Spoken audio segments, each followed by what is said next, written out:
Welcome back to Love Island Westeros, but it's not an island, it's just King's Landing. I'm continuing a series I've done two installments of in the past, that being playing matchmakers for characters going into the future of A Song of Ice and Fire. I've discussed who might marry Euron Greyjoy, I've discussed who might become queen for Aegon Targaryen, and today I want to discuss another very eligible bachelorette. Eligibility is a tricky thing, though. Cersei Lannister is in a pretty precarious political position at the moment. She's been recently imprisoned by the Faith. She has been released, but she is awaiting a trial by combat where she is going to have to prove her innocence via her champion, Robert Strong, who definitely isn't the undead Gregor Clegane. But her husband died in the first book. It was a big thing. You should read it. It's quite good. But given the fact that she is in such a tricky political spot, it makes sense that she's going to want to form allies by any means necessary. And I believe that means might be marriage. This is very hungover editing Quinn tapping in to say that this video was scripted and recorded before the Taylor Swift engagement stuff happened, so this is not trying to coincide with that. Sorry. Before getting into the candidates themselves, I think it's worth discussing who it won't be. First and foremost, obviously, the main romantic relationship that Cersei has had for her entire life, even beyond her marriage, is that with her brother, Jaime Lannister.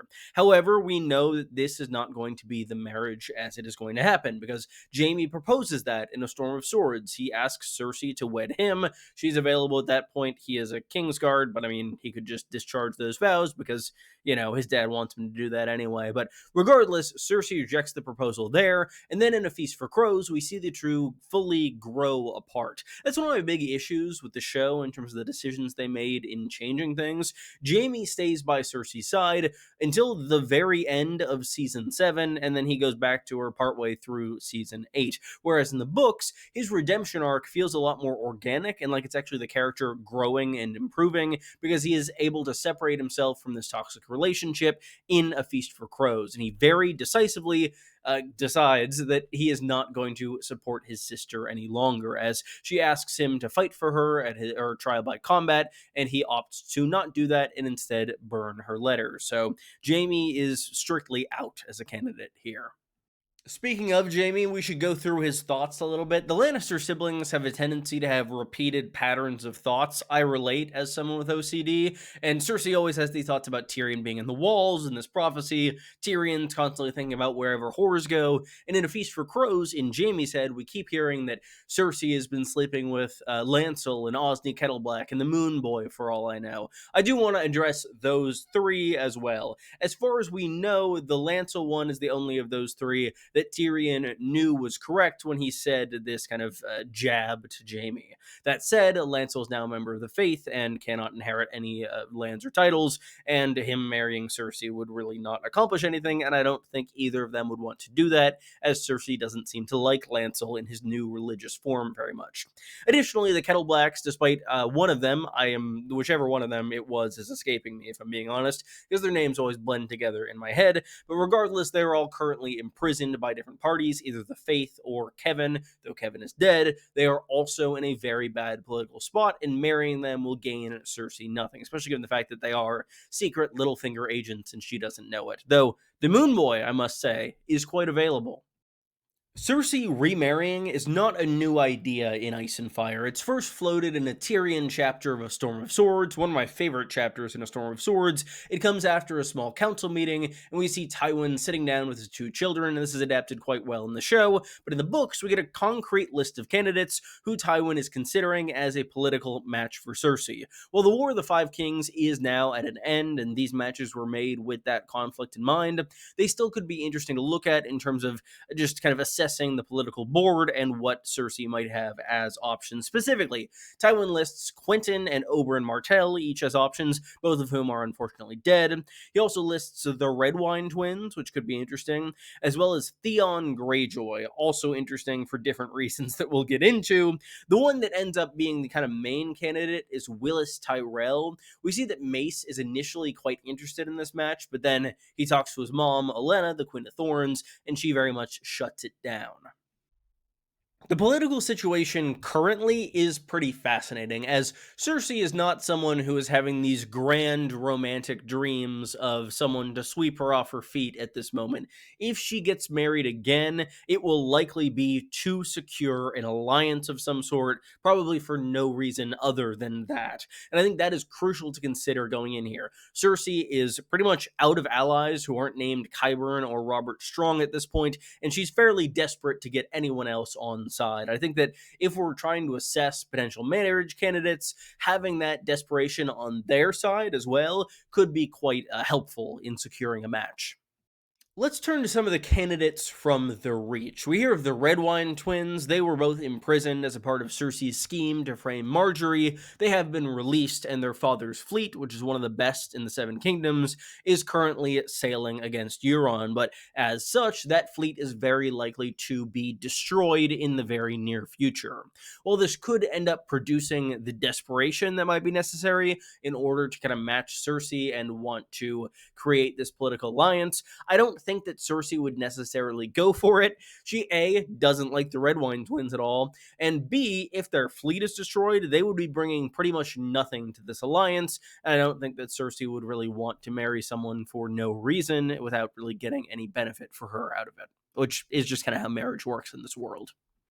Willis Tyrell is another interesting case. We learn that Mace was on board, but Olenna shut it down. So if things change politically for the Tyrells, maybe something could happen there. Specifically, the angle that I could see occurring is if Mace dies in battle against the Golden Company and Aegon Targaryen. I think this would very much shore up the Tyrell Lannister alliance as being these last two houses united against this invading Targaryen. And if that ends up being the case, I could see another marriage to seal this pact as something necessary, especially if Willis Tyrell is the new lord of this house. Well, first and foremost, I really want to see Willis Tyrell on page. He sounds interesting and like a genuinely good guy, despite Cersei's reservations about marrying him, given his leg. But overall, I think that that could be a way that these two houses could need to further cement their relationship, especially if something were to happen to Tommen or Marjorie, which it well might, given the fact that they are currently the king and queen and very much in the line of fire for Aegon. Taking a break from my own list to ask, are there any candidates for Cersei's hand in marriage that I've forgotten that you think I should have talked about? And additionally, I'd like to hear what other candidates in Westeros you would like to see me discuss in terms of people who could have weddings in the Winds of Winter. My other thoughts are Sansa and Daenerys so far, even Jon Snow. So let me know if you have any ideas beyond that by leaving a comment and a like and subscribing if you enjoyed the video, as all of that is free and does really help support the channel.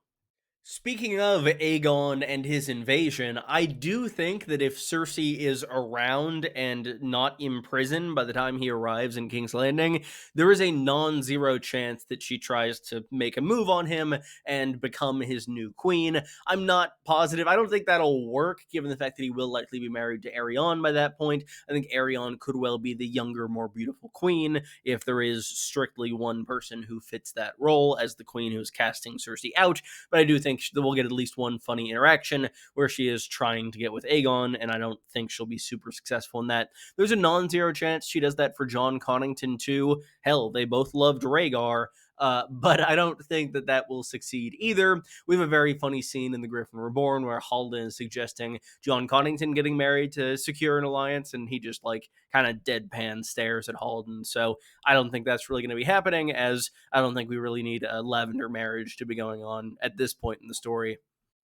Speaking of Conningtons, friend of the channel, InGen, has had a series of theories about Red Ronnet Connington, the cousin of Jon, potentially being a very good ally for Cersei Lannister going forward. There are a number of reasons this could be the case. We know that Ronnet is already very opposed to his cousin's return and to Aegon, and importantly, he is there in King's Landing and could serve as someone who could help Cersei out, as pretty much everyone else there has been pissed off by Cersei in some way or another. Him being a young wartime Hand of the King could very much parallel Jon, and additionally, I think there are some personality similarities there. And furthermore, he's one of the few people in King's Landing who has some insight into not only Jaime's recent whereabouts, with them meeting at Harrenhal and A Feast for Crows, but some history with Brienne and some knowledge into Brienne and Jaime's relationship, as Red Ronnet had previously been engaged to Brienne, and when he insulted her, Jaime slapped him with his golden hand. So he very much doesn't like Jaime, and it could be kind of an act of petty revenge for Cersei to maybe marry Red Ronnet in order to not only secure this new ally, but maybe get back at a perceived relationship between Jaime and Brienne. There is a sticking point, however, and it's one that makes me not really believe that Red Ronnet is going to have any role with Cersei or in King's Landing as a whole. In Ariel's second Winds of Winter sample chapter, we hear that Red Ronnet is riding south with his men to face off against his cousin in battle for Storm's End. I think he's very likely to die in that pursuit. I think that he's just not really a great person and not a character that gets focused on a ton. I think it could be some form of narrative comeuppance for him and the Mountains men who currently ride with him. So I don't think he's going to have a massive role going forward, but in the event that he does, it could be cool to see him as a hand or a husband. The other main candidate I had wanted to discuss was Euron Greyjoy. Of course, Cersei and Euron get married in the show, but I would argue at that point in the show, Cersei and Euron are not Cersei and Euron. Euron Greyjoy is this eldritch abomination, not just some silly pirate guy, and Cersei Lannister is an actual character who is excellent rather than someone who just sits on the throne and drinks wine on a balcony and really doesn't do anything for the last 2 seasons. Regardless, I digress. I could see that marriage from the show being some sort of note, or at least early version of a plot from George R.R. Martin, because we know that Euron Greyjoy is currently focused on finding a queen to his evil king. He's currently seeking Daenerys Targaryen, but he is mostly interested in her for her dragons. And I believe that not only will Daenerys not really be interested in Euron Greyjoy, there is some evidence that he could end up getting a dragon before any marriage would happen, and thus I don't think he'd really need Daenerys politically, as she is so far away, as at present his brother Victarion is in Slaver's Bay and is going to sound this dragon horn, which could bind at least one dragon to Euron's will. So that really would free him up as a bachelor to go forward. We also know that Euron generally is looking towards the Iron Throne. He wants to rule everything, not just the Iron Islands, and we do see a vision of him on that famed seat in the Forsaken chapter. And in that vision, we see a bride of fire standing beside him. While Cersei isn't fire herself, I think that Melisandre and Daenerys are candidates who are closer to fire in terms of association. Cersei does very much have a fixation on the substance. We see her burn the Tower of the Hand and A Feast for Crows, and there could be some uses of wildfire in the future should certain show events come to pass, which I don't think they will, but it could happen. Who knows? Cersei is also often described as having eyes of wildfire, and I think that that could very much tie in together. And I think that both Cersei and Euron are looking for kind of a political handhold at this point and could turn to one another to secure it. Cersei is a sign of legitimacy. She was the previous queen, and Euron is someone who, if whatever else, he at least has some power at this point. Cersei is the candidate in this series so far who I think is the least likely to get married in the Winds of Winter. Yes, Martin has said we will have more weddings, and yes, I could see this as a development for Cersei's arc, but I think Aegon's arc very much requires a queen, and Euron is actively seeking one. Cersei is already on this kind of intense character journey and spiral downward on her own, and I think that will be the core focus of her arc, though securing a husband could help her secure power and buy her a little bit more time going forward. Regardless of who she ends up marrying or whether she ends up staying on her own, she will likely end up returning to Casterly Rock at some point and ruling there, as she is currently its lady. And I'm very excited to see what this castle is like, as Martin has very much teased it for a long time.